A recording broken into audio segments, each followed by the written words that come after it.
Frente a frente, Arnaldo Nisquier. Apoio, Caixa Econômica Federal. Vem pra Caixa você também.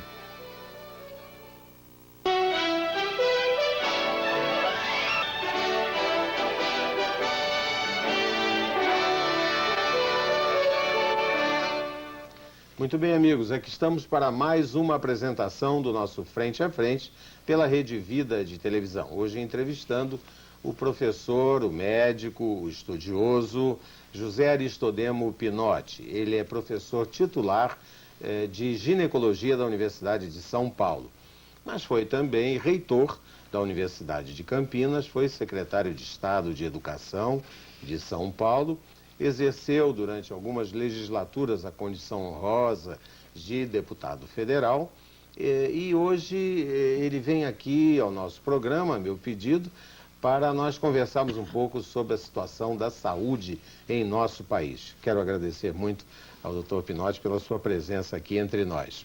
Eu é que agradeço, Arnaldo. É sempre um prazer conversar com você na frente ou sem estar na frente das câmaras. Que somos amigos, Exato, não é? exato. E em função disso, então, que conversamos, eu queria lhe perguntar sobre a existência, sim ou não, de uma política nacional de saúde. Isso me preocupa muito, porque, evidentemente, que nós gostaríamos que o Brasil fosse dividido ou segmentado na sua política de desenvolvimento por determinadas políticas, como a de saúde, e nós não sentimos muito nítida essa política. Na sua opinião, existe?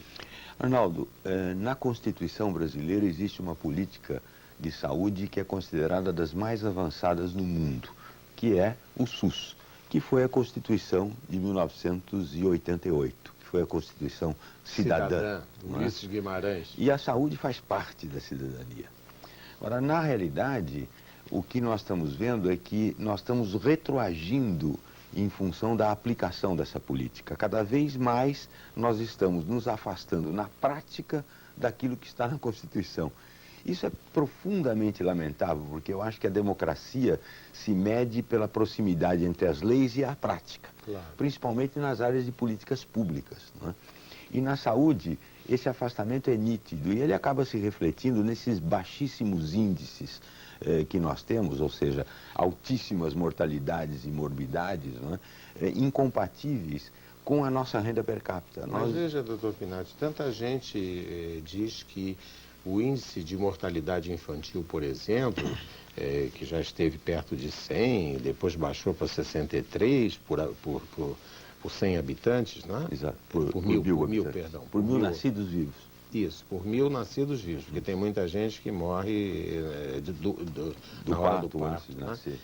Muito bem, então é verdade que nós melhoramos? O senhor tem uma teoria. Outro dia, quando nós conversávamos aqui em São Paulo mesmo, nós estamos nos estúdios das Irmãs Paulinas, em São Paulo, o senhor chamava atenção para uma certa relativização. Relativização ou até malandragem mesmo no uso desses índices. Mas, na sua opinião, o índice de mortalidade infantil, para ficar só nesse por enquanto, ele reduziu mesmo ou tem alguma coisa aí que é esquisita? Não, ele vem reduzindo concretamente, não é? Com o correr das décadas, mas ele não obedece na sua redução a uma política de saúde. Eu explico um pouquinho melhor. Quando você inventou o inseticida, a mortalidade infantil caiu. Com água encanada, a mortalidade infantil cai. Com esgoto encanado, a mortalidade infantil cai. Com comida, a mortalidade infantil cai. Não é? E essas coisas estão melhorando no mundo inteiro. O importante para nós analisarmos o nosso índice de mortalidade infantil é compararmos esse índice com os países que têm uma renda per capita parecida com a nossa. E quando nós comparamos com o México, com o Uruguai, com a Argentina, com Colômbia, nós vemos... Com Chile. No Chile, então, é covardia. Nós vemos que a nossa mortalidade infantil está muito mais alta do que a mortalidade infantil desses países. Isso mostra o quê? Mostra os dois grandes defeitos, ou os três grandes defeitos do sistema de saúde brasileiro. O primeiro é que nós não aplicamos os recursos que deveríamos aplicar. O segundo é que, apesar de gastarmos poucos, gastamos mal. E o terceiro é que nós não temos uma política pública de saúde definida. Ou melhor, temos na lei uma ótima, não aplicamos na prática. Isso é falta de dinheiro, na sua opinião, ou não é bem por aí? Em parte é falta de dinheiro, porque nós colocamos do nosso PIB 2% em saúde, o que é uma vergonha internacional. A Organização Mundial de Saúde pede de joelhos que nenhum país coloque menos do que 5% do PIB. Existem países africanos que já estão colocando 5% do PIB, nós continuamos colocando 2% do PIB. Não é? Isso é muito pouco, isso significa R$100, um pouco mais de R$100 por habitante ano. É pouquíssimo. Estados Unidos gasta $2.000 por habitante ano. Não é? Canadá, mais do que isso. Não é? Saúde é cara, não se pode fazer saúde com migalhas. Não é? Agora, por outro lado, mesmo esse dinheiro, Arnaldo, nós usamos mal, desperdiçamos amplamente, não é? Porque não temos uma política pública de saúde que defina uma estrutura correta, uma organização correta do sistema. Saúde ainda aqui é um pouco manejada por campanhas. Não é? Não tem sentido. Você faz uma campanha de próstata, faz uma campanha de Papa Nicolau, faz uma campanha de hérnia, faz uma campanha de óculos. E o ano que vem você vai fazer novamente uma campanha de próstata, de Papa Nicolau, de hérnia, e a hipertensão, e a diabetes, as doenças crônicas degenerativas e os outros cânceres, e o câncer de mama. Quer dizer, você tem que fazer 400 campanhas por ano e repetir todos os anos. Isso é o sinal do caos na saúde. Quando a saúde, todas essas campanhas deveriam estar derrubadas na horizontalidade de um sistema de saúde convenientemente organizado. Que quem é que, vamos dizer assim, impede que isso se faça? Porque, no fundo, lhe dando razão, porque eu tenho uma família de médicos, então ouço essas histórias sempre e acabo aprendendo, claro, né, dessas dificuldades todas que existem, mas fica também a ideia de que o setor é muito manobrado por, eu diria, ações desonestas. Então, paga um pouco pelo SUS, aí o sujeito chega e inventa no hospital dele operações que não existiram, operações que não houve. Então, atendimentos que ele também não fez, multiplica por 2, por 5, por não sei quanto, porque o valor per capita é tão baixo que o sujeito acaba se inspirando a fazer aquilo que ninguém defende, que é a saída pelo lado e de uma forma desonesta.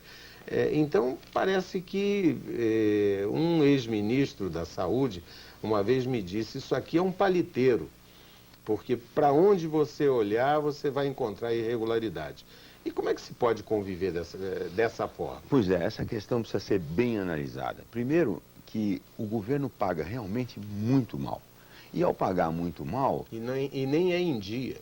E né? Também atrasado. Pois é. E ao fazer isso, ele faz um acordo que a gente não pode chamar de acordo de cavalheiros com aqueles que recebem. Ele fecha os olhos para as irregularidades. E quando você fecha os olhos para as irregularidades, elas não ocorrem apenas na medida de você ser ressarcido do teu prejuízo, ou seja, o hospital que faz um procedimento e o SUS que paga esse procedimento com deficiências poderia cobrar o dobro para ser ressarcido. Não, mas ele acaba não cobrando o dobro, porque quando você libera o hospital para fazer as irregularidades, ele faz para ter mais lucros. Aí abre para tudo. Isso é ruim, mas isso também é culpa do governo. Agora, tem uma outra questão, talvez mais de fundo do que essa, que é o seguinte: os contratos e convênios com o sistema público de saúde, que é o SUS, que são pagos pelo governo federal, são feitos de uma maneira tão aleatória que acabam não privilegiando os hospitais públicos. Porque quando você faz um convênio SUS com um hospital público que tem um orçamento do Estado, você não está pagando para esse hospital o procedimento, porque o procedimento é pago pelo Estado. Você está dando um prêmio de produtividade para esse hospital. É um plus. É um plus. Então, esse plus não deve ser considerado como pagamento do procedimento, mas sim como uma colaboração do governo federal para um hospital público municipal ou estadual fazer aquilo que é tarefa dele, ou seja, atender o usuário de uma maneira correta e eficiente. Certo. Eu tive uma experiência recente em São Paulo, que durou 10 anos, de dirigir um hospital público, o Hospital Pérola Byton, e nós tínhamos só isso, um orçamento do Estado, que era um orçamento deficitário, e tínhamos o pagamento por parte do governo federal dos procedimentos SUS que nós realizávamos. Foi perfeitamente possível, Arnaldo. Perfeitamente possível sustentar o hospital, ampliar o hospital. Em 10 anos, nós chegamos a alugar 8 prédios em volta do hospital. E em 10 anos, nós acabamos atendendo por dia 3.000 mulheres e praticando todas as espécies de procedimentos da mais alta complexidade nesse hospital com dinheiro público. Só com dinheiro público. É quando se quer, se faz. Quando se quer, se faz. Quando se quer, se faz. Agora, quando você faz um contrato do SUS com um hospital privado que visa lucro e não tem um recebimento de um orçamento público, bom, aí é impossível. Aí é impossível. Então, os hospitais públicos deveriam ter 90% dos recursos do SUS. E poderiam tê-lo. Eu pego um outro exemplo. O Hospital das Clínicas, por exemplo, onde eu trabalho, sou professor em São Paulo, não é? Tem uma razoável ociosidade dos seus ambulatórios. De tarde, eles praticamente não trabalham ou trabalham muito pouco. De noite, absolutamente nada. Não é? Então, nós poderíamos multiplicar por 2 ou por 3 o número de atendimentos que nós fazemos naquele hospital, se o SUS passasse para nós essa responsabilidade. Não, o SUS contrata, ali pertinho, para citar um exemplo, a Beneficência Portuguesa, para fazer o trabalho que nós podemos fazer. É claro que na Beneficência Portuguesa, os médicos não podem atender pelo valor pago pelo SUS, porque eles não têm ordenado do Estado. E eles não vão receber por uma consulta R$2. Então aí vem processos contra a beneficência por cobrar por fora. Os médicos no pelourinho. Os médicos no pelourinho. Eu vi outro dia, numa poderosa televisão aí, os médicos com microfone, o repórter correndo atrás, parecia bandido, né? Para que o médico confirmasse se ele cobrou ou não cobrou por fora por uma operação, mais uns trocados e tudo. Uma coisa ridícula. Que, enfim, eu não sei se o público acaba entendendo e, no fundo, acaba não entendendo direito o que é aquilo e condenando moralmente o médico. A verdade é que um erro não justifica o outro, não é? Mas os médicos acabam atuando dessa forma pela falta da estrutura do sistema de saúde. Está errado, eles não devem cobrar por fora nunca, não é? Mas se eles não tivessem a oportunidade de fazê-lo, ou mesmo a necessidade de fazê-lo, eles não cobrariam nunca. Não é? E para isso era preciso que se direcionasse os recursos SUS para os hospitais públicos, se acabasse com a ociosidade dos hospitais públicos. Agora, isso, Arnaldo, vem contra a política de saúde do atual governo, não é? Porque eles estão querendo cada vez mais privatizar a saúde. No meu hospital, Hospital das Clínicas, existe uma segunda porta, não é? Uma porta que atende doentes privados, não é? Mediante pagamento. Nessa porta não tem fila para exames, os doentes são atendidos em acomodações especiais. Também não tem pobre. Não tem pobre. Nessa porta não tem pobre não entra. Agora, a porta dos pobres não tem luxo, tem filas para exame, e o pior, existe uma enorme demanda reprimida fora do hospital, que não é atendida. E uma parte do hospital é reservada para quem pode pagar. Quando quem pode pagar, pode ir para a Beneficência, pode ir para o Sírio-Libanês, pode ir para o Albert Einstein, pagando lá. Bons hospitais. Pagando o justo preço, né? Então, falta sensibilidade para isso e falta uma organização adequada. Agora, sobra essa história da privatização da saúde, que é perversa. Eu acho que o governo tem que privatizar, o Fernando Henrique está absolutamente correto em privatizar algumas coisas, não estou de acordo com a forma dele privatizar. Acabou não entrando dinheiro nenhum, a dívida aumentou. Mas algumas coisas deveriam ser privatizadas. Agora, tem coisas que são a essência da cidadania e a essência da tarefa do governo vis-à-vis o cidadão. Saúde e educação. Isso não pode ser privatizado. Agora aí é que existe talvez o hospital universitário seja exatamente o elemento que ligue saúde e educação.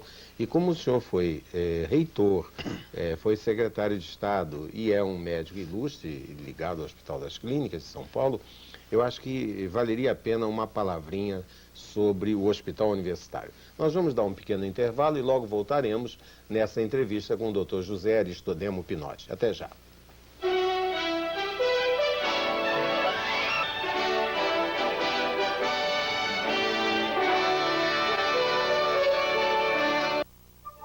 O Centro de Integração Empresa-Escola, CIEE, entidade não governamental e filantrópica, recruta e contrata os estudantes estagiários mais adequados para a sua empresa. São mais de 500 mil jovens à disposição em todo o país, cadastrados em nosso banco de nomes. Com certeza, você vai encontrar o perfil adequado para formar um futuro profissional de talento para a sua equipe. Entre em contato com o CIEE. Eu espero acontecimentos.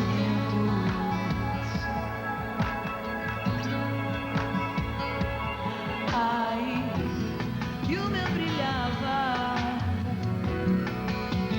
e brilha de joia e de fantasia.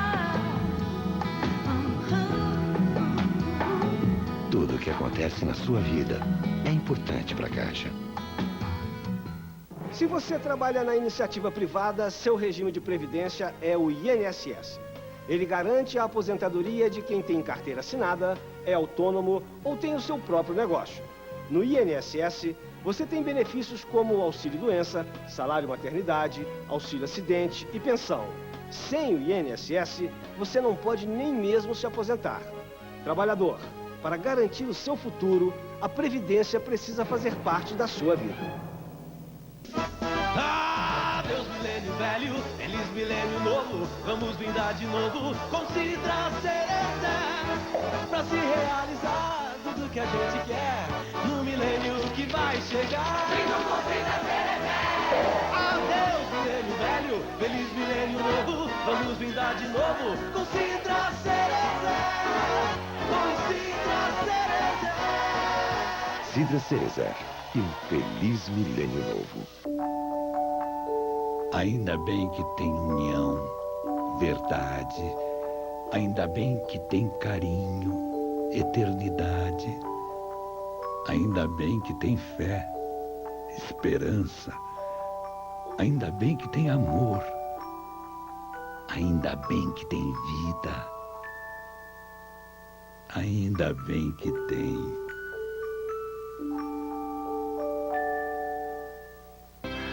Meus amigos, neste domingo, a partir das 21 horas, nós temos um encontro marcado.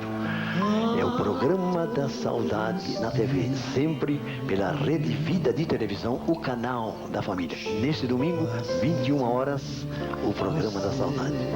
Até lá. Beijo.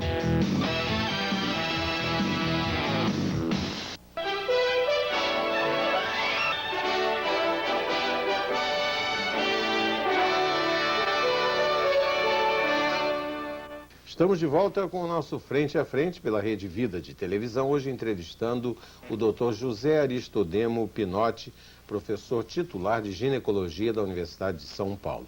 Dr. Pinotti, nós estávamos falando a respeito de uma experiência múltipla que tem sido a sua vida, como educador, como médico, como homem afeiçoado às questões da saúde, o problema do hospital universitário.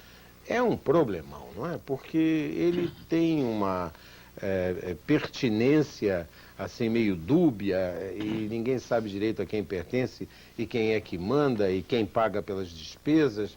Muitas universidades, como é o caso da minha, a Universidade do Estado do Rio de Janeiro, reclama que se não fosse o Hospital de Clínicas Pedro Ernesto, a universidade estaria numa situação muito mais favorável.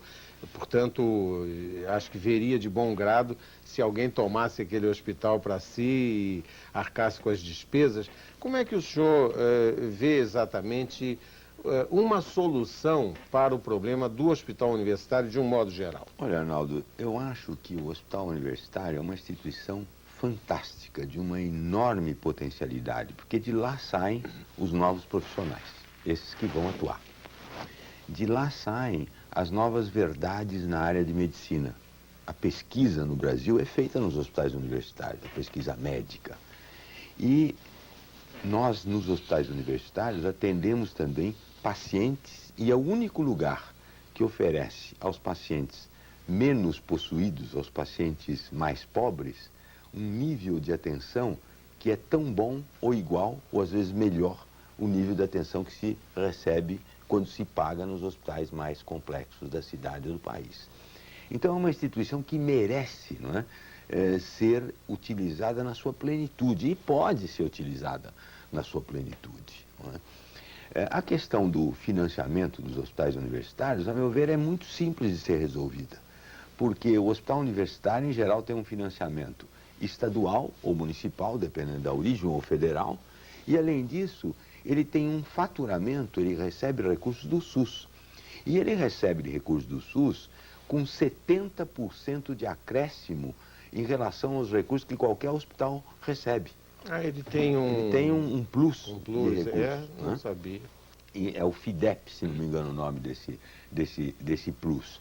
Então, um hospital universitário bem gerenciado, com um recurso orçamentário, mais o recurso do SUS, mais o recurso do FIDEP, mais os projetos que ele manda para a FAPESP, para o CNPq, para cá e para lá, ele pode ser uma fonte de novos conhecimentos, pode ser uma fonte de ótimos médicos, ótimos enfermeiros, ótimos dentistas, ótimos profissionais de saúde, e pode ser e deve ser o local do atendimento preferencial de referência dos doentes carentes do nosso país. Então é preciso que haja uma política adequada e uma gestão boa dos hospitais universitários.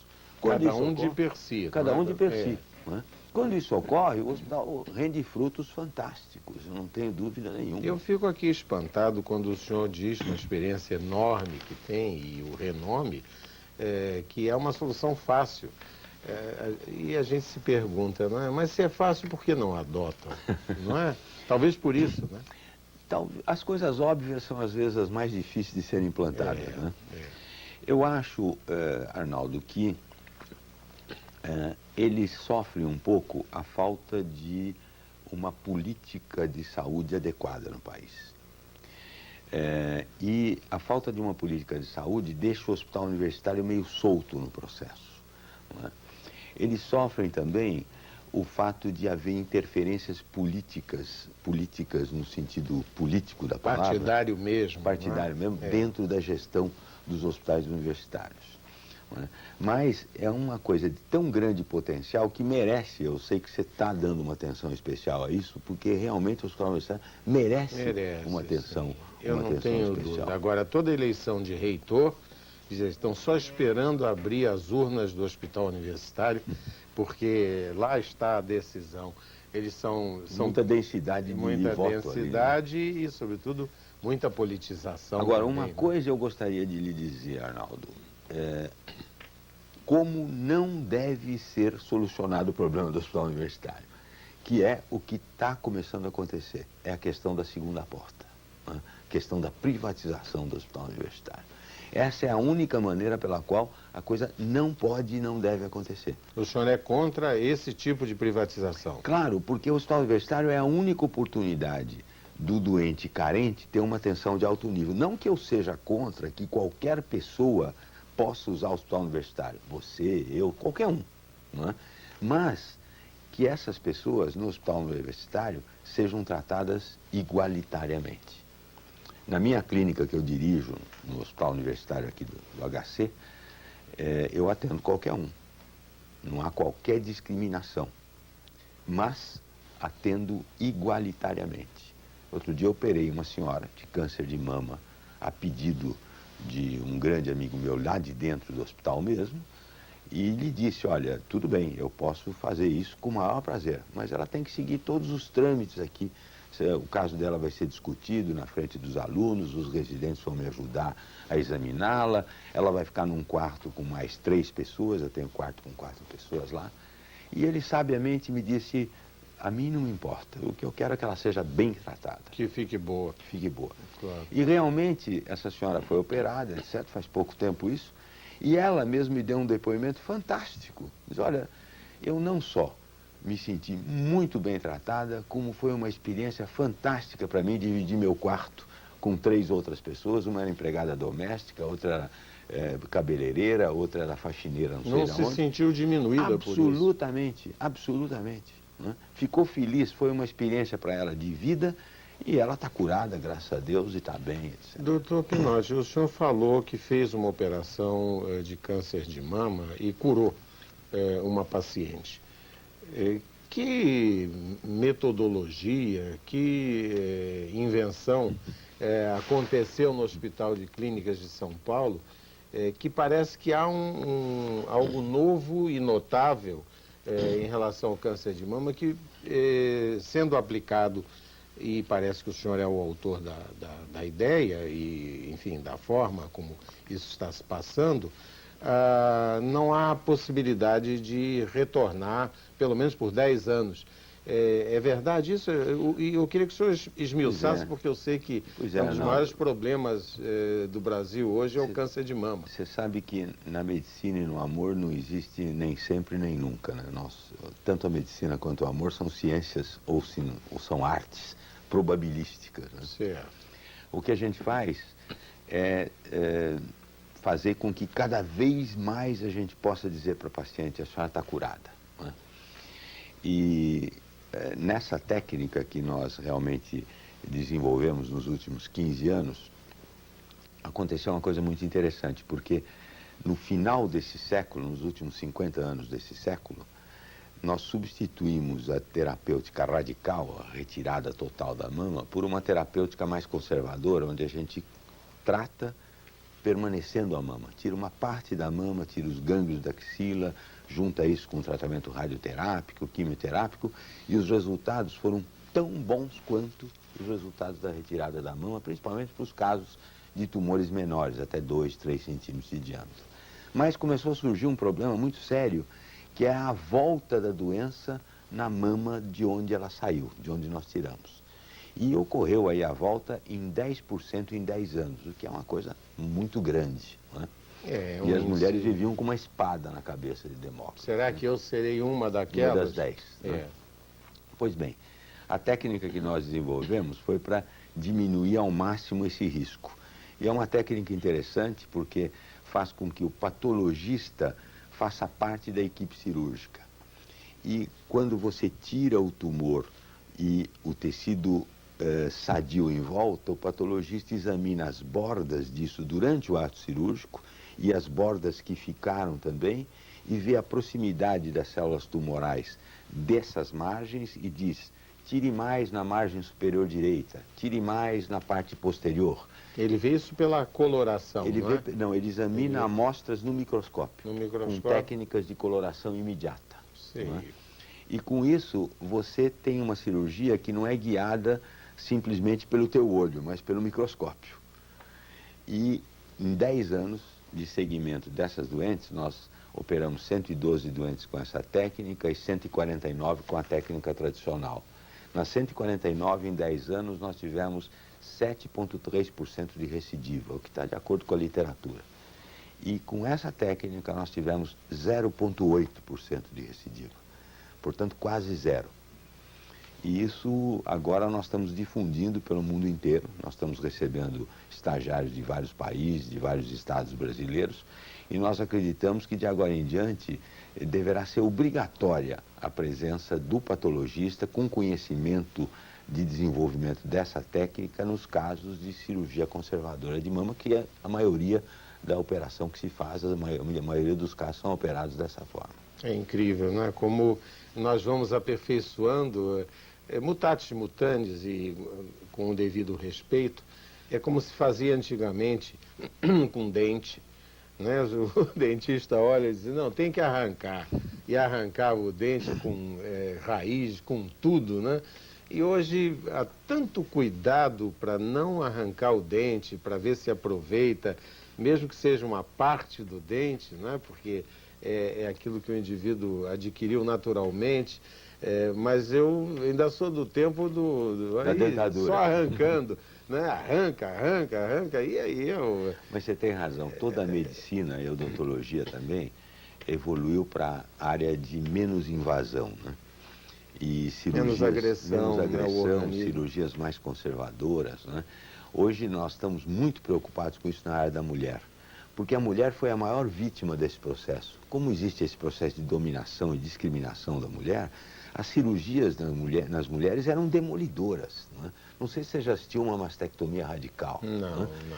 É uma cirurgia que tira a mama, tira a musculatura do tórax, né? E até a metade do século, essa cirurgia que foi inventada no século passado, estava sendo aprimorada para mais, não para menos. Para né? cortar mais ainda. Cortar, tirar os gânglios da fossa supraclavicular, tirar o braço em alguns casos, né? Até que se descobriu que a radicalidade ou a extensão da cirurgia não tinha nada que ver com a possibilidade de cura. Nada que ver. Eram cirurgias magníficas, tecnicamente difíceis, e os cirurgiões ficavam cada vez mais experts nisso, mas a cura da mulher não melhorava.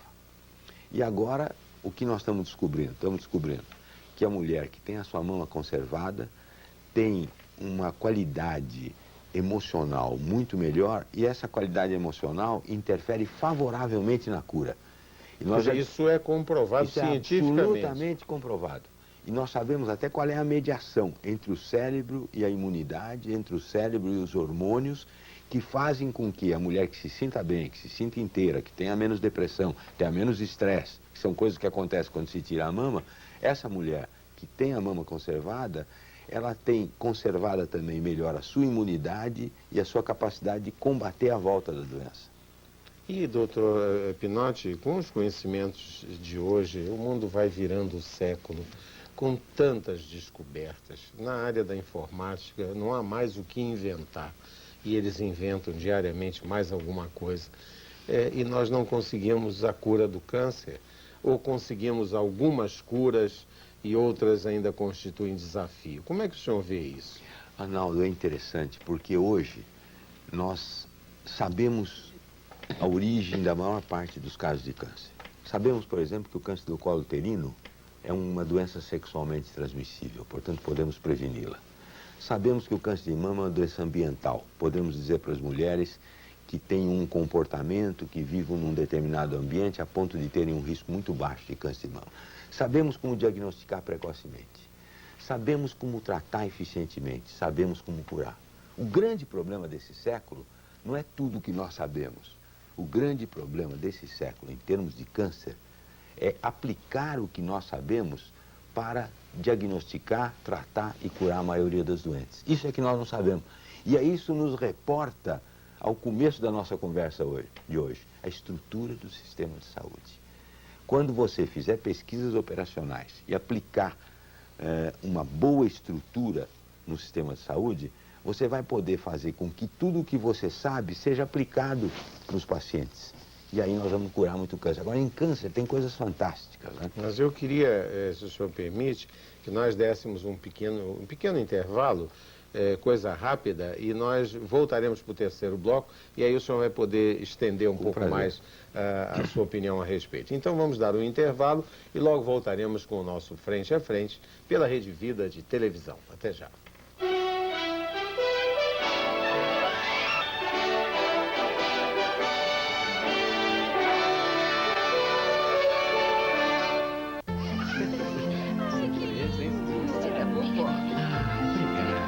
Nessa época, as famílias se reúnem para comemorar o nascimento de Jesus Cristo. A troca dos presentes representa a alegria que todos sentem nessa data. Esse é o presente para que as famílias continuem sempre unidas no amor e na fraternidade. Assine agora, Revista Família Cristã, o melhor presente para a família brasileira.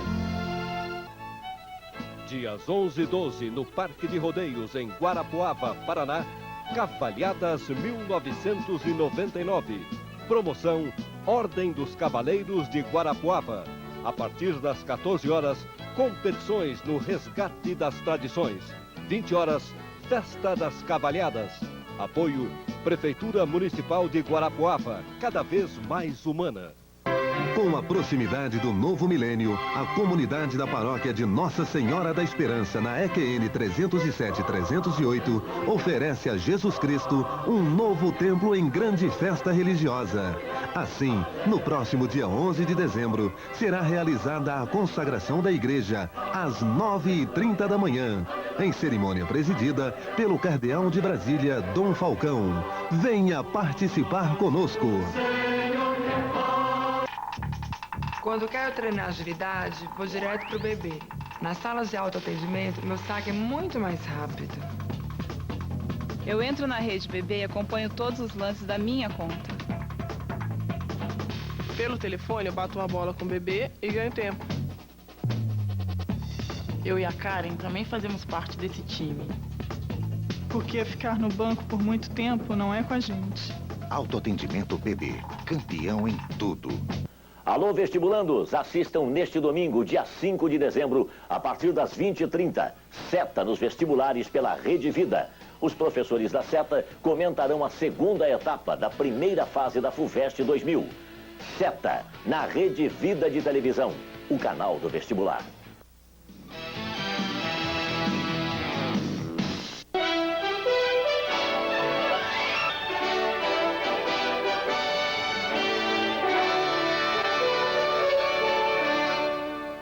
Estamos de volta com o nosso Frente a Frente pela Rede Vida de Televisão, hoje aprendendo um bocado com o Dr. José Aristodemo Pinotti, ele que foi secretário de Estado de Educação de São Paulo, foi um político e é um político de realizações muito concretas, principalmente na sua área preferencial, que é a da saúde.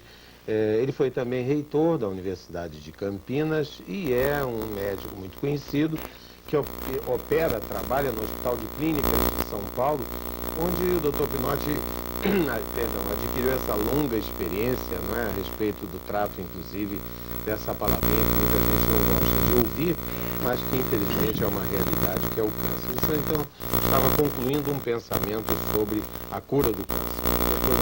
Eu acho, Arnaldo, até para dar um pouco de esperança, uma esperança concreta, né? Principalmente na minha área, que é a área das mulheres. As mulheres, se informarem adequadamente a respeito dos problemas de câncer, elas podem prevenir. Câncer do colo, que é uma doença sexualmente transmissível, pode ser prevenida por uma relação sexual protegida. Elas podem diagnosticar precocemente. Câncer da mama pode ser diagnosticado antes de ser câncer e operado com cirurgias mínimas que não afetam em nada a estética e curado. E elas podem se tratar adequadamente. Nós temos que oferecer às mulheres um acesso maior, não só à informação, mas também aos cuidados médicos. E dessa forma, nós vamos diminuir muito a mortalidade por essa doença no próximo século, eu tenho certeza. E existem coisas maravilhosas acontecendo, como, por exemplo, a capacidade que nós já estamos adquirindo de mexer com o DNA, com o código genético, que é a causa do câncer. O câncer é uma modificação do DNA. E nós já estamos até a ponto de interromper um pouquinho essa verdade absoluta, que é a lei do Darwin, mexendo com o código genético e ali evitando o câncer na sua origem. Isso tudo vai ser possível, esse século vai ser um século fantástico para o câncer, não tenho dúvida nenhuma. Se Deus quiser, e que seja também de cura das outras doenças, porque sem infelizmente dúvida. O mundo assiste a tanta coisa ruim em matéria de doença que não há por que se concentrar só numa delas, né? E um problema que pelo menos me preocupa, como educador que o senhor é também, é esse da gravidez das adolescentes. Eu vejo isso crescendo, a faixa etária reduzindo das jovens mães irresponsáveis, porque elas nem sabem direito como aquilo aconteceu, nem tem o seu companheiro, nem tem marido, então nem pensar, não é? Numa idade dessas, 14 anos, 15 anos.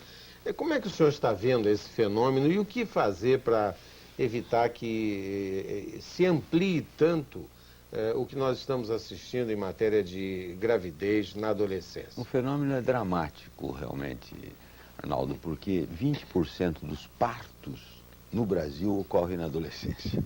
É uma coisa dramática. O aborto provocado está aumentando na adolescência. AIDS está aumentando nas mulheres e particularmente nas mulheres adolescentes. E a idade média do início da atividade sexual, em recente pesquisa que nós fizemos aqui em São Paulo, demonstra que ele está baixando. Ele era 17, passou para 16, passou para 15 anos agora. E adolescente é uma mulher mais cedo hoje, porque as nossas avós começavam a menstruar aos 17 anos de idade e as nossas netas estão começando a menstruar aos 11 anos de idade. A mulher fica mulher fisicamente muito cedo, mas ela não tem maturidade emocional para iniciar uma vida sexual e ela não tem informação para iniciar uma vida sexual também. Então, no fundo, cai na tua área, que é a questão da educação. Nós precisamos começar a educar de uma maneira diferente as nossas adolescentes. Os pais não podem continuar se demitindo do processo educacional pensando que a escola educa. Faz tudo. Faz tudo. A televisão, a mídia não pode se demitir da sua obrigação de educar pensando que isso ocorre na escola ou na família. Não é? Porque as crianças se educam hoje, e sempre se educaram assim, não só na escola, mas se educam na família, se educam na mídia, se educam no grupo que elas frequentam. Né?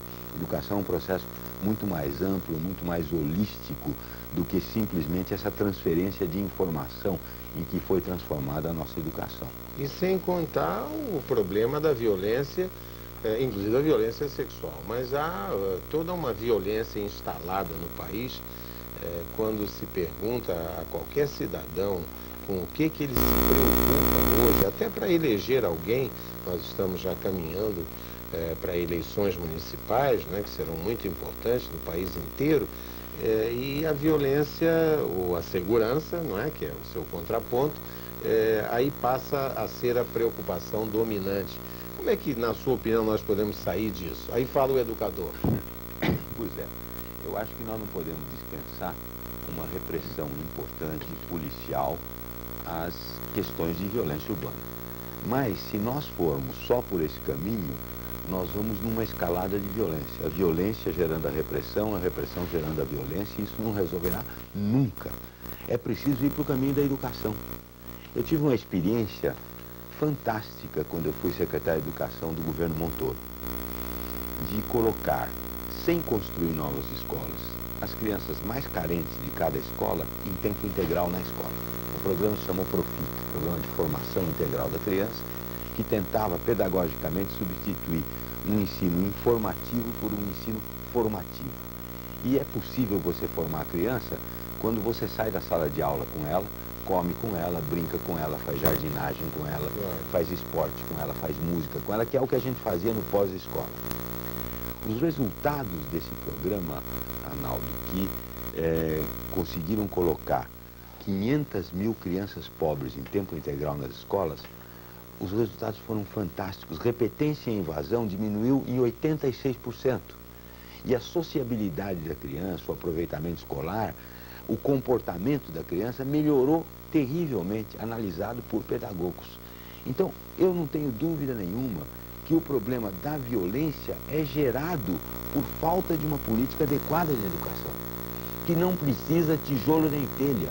Educação não se faz com tijolo e telha, educação se faz objetivando o aluno através de métodos pedagógicos modernos, corretos, contemporâneos e privilegiando o professor.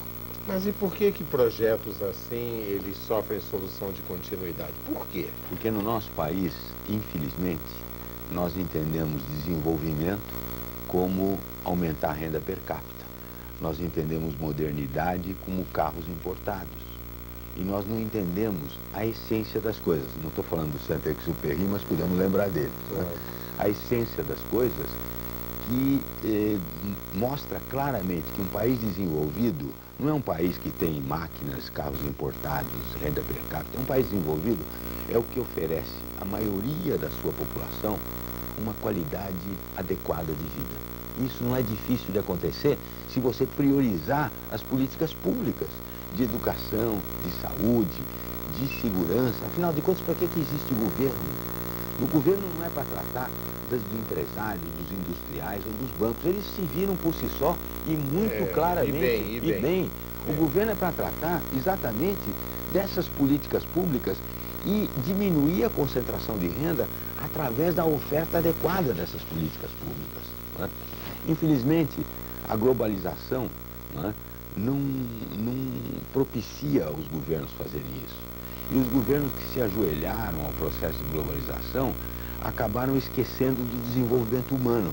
Felizmente, a Organização das Nações Unidas está levantando esse problema. Né? Mas o Brasil, numa recente pesquisa que fez a ONU, a Organização das Nações Unidas, sobre desenvolvimento humano, o Brasil, em vez de melhorar de posição no ranking, piorou. Foi de 58ª para 72ª.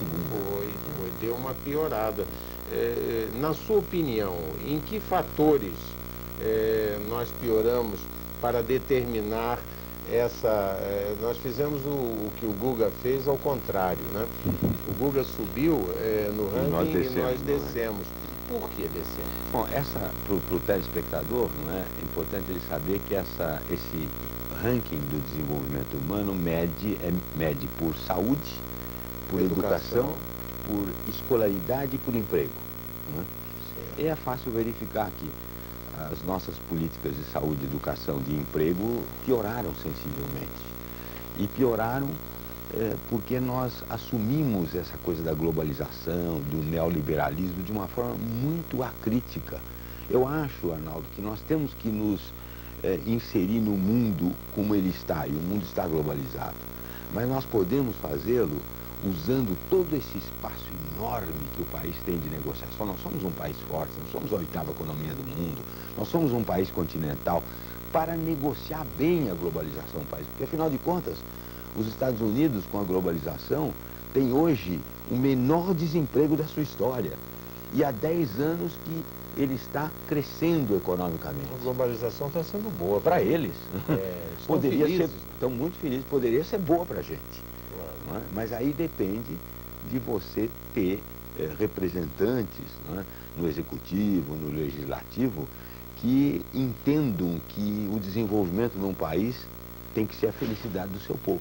Outro dia, a esse propósito, o economista Celso Furtado, que é membro da Academia Brasileira de Letras, ele fez uma palestra interessantíssima sob o título "E agora, Brasil?".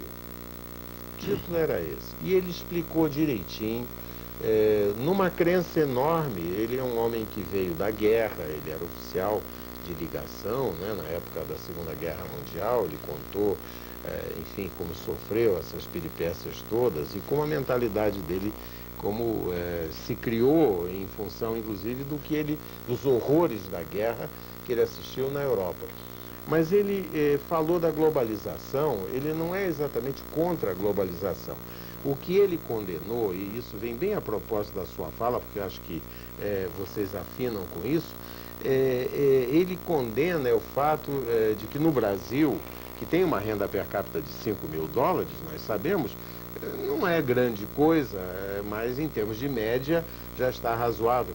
Mas o problema é que o Brasil cada vez enfeixa na mão de um grupo menor praticamente toda a riqueza nacional. Então a ideia da distribuição da renda é nenhuma, porque nós estamos cada vez mais botando a riqueza do país nas mãos de umas poucas pessoas privilegiadas. Como sair disso, mestre Pinotti? Como sair disso? Vontade política do governo. Não é? Porque, na realidade, nesses últimos 6 ou 7 anos, a concentração de renda, que era já uma concentração muito injusta, nós somos o campeão mundial da concentração de renda, se agravou. Se agravou. Não é? E se agravou num momento difícil, se agravou num momento em que nós estamos em recessão. Essa ausência de inflação é uma ausência de inflação absolutamente fingida. Tudo aquilo que você tem, desde o teu salário até o teu automóvel, a tua casa, hoje vale 1/4 do que valia. Essa é a inflação que nos interessa, não é? Essa inflação que interessa ao povo. As coisas estão custando cada vez mais caras. Não é? A dívida pública brasileira, Arnaldo, era de 62 bilhões de reais. Foi vendido o patrimônio nacional para saldar a dívida. A dívida hoje é de 515 bilhões de reais. Nós precisamos mudar urgentemente o modelo de governo. Tem que chegar um governo lá que tenha a coragem de dizer o seguinte: devo, não nego, mas não vou pagar com o sangue do meu povo. Eu vou pagar a dívida com 20% do meu orçamento, não com 50%, como está se pagando hoje. E os outros 30% eu vou pôr na área social, para gerar emprego. Olha, nada gera tanto emprego como você tratar da saúde do povo, porque você trata da saúde com gente. E quando você bota um hospital para funcionar, quando você coloca um ambulatório para funcionar, você precisa empregar gente. Nada gera tão emprego quanto a educação. Exato. Porque você educa não é com telha e com tijolo, educa com gente. Então as políticas públicas na área social, adequadamente gerenciadas, também resolvem o problema de emprego. Também resolvem o problema de emprego. Então nós precisamos disso. Nós precisamos de estadistas, né, que entendam o desenvolvimento como desenvolvimento humano e usem o poder do nosso país, do nosso povo, para negociar direito à nossa inserção na globalização. A globalização é um determinismo histórico, não dá para a gente fugir dele. Nessa visão hegeliana da história, da síntese, da tese, da antitese, nós vamos passar por isso, isso vai acabar, né? Mas enquanto a gente passa, nós temos que negociar bem a nossa inserção lá. É claro, eu acho que aí está uma lição admirável e dada por quem pode dar a lição com a experiência enorme de vida que tem o Dr. José Aristodemo Quinoche, a quem eu agradeço muito pela sua presença aqui no nosso programa. Nós vamos colocando um ponto final no Frente a Frente de hoje. Nós vamos voltar no próximo domingo, a partir das 20 horas, com mais uma apresentação do Frente a Frente pela Rede Vida de televisão. Obrigado, amigos. Até lá. Sem levantar, mestre.